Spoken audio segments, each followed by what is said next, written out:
Bugungi murojaat qilib kelgan bemorimiz 12 yillik ikkilamchi bepushtlik bilan kelganlar. Ayolimiz 12 yil davomida 4 ta homilasini turli xil muddatlarda yo'qotgan. Eng qiziq tarafi, ayolimiz 12 yil davomida faqat to'ja infeksiyasini davolaydi va asosiy e'tiborini shu narsaga qaratib keladi va boshqa kasalliklar haqida umuman o'ylamaydilar. Bizga murojaat qilib kelganda ayolimizda obyektiv ko'rdik va laborator tekshiruvlarni o'tkazdik.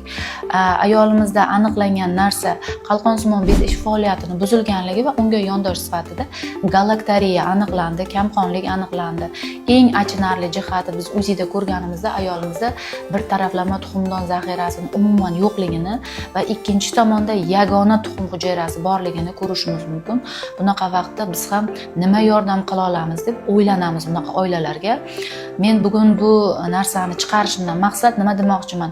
12 yil davomida ayol brilliantga teng bo'lgan xazinasini yo'qotgandan keyin reproduktologga murojaat qilib kelyapti.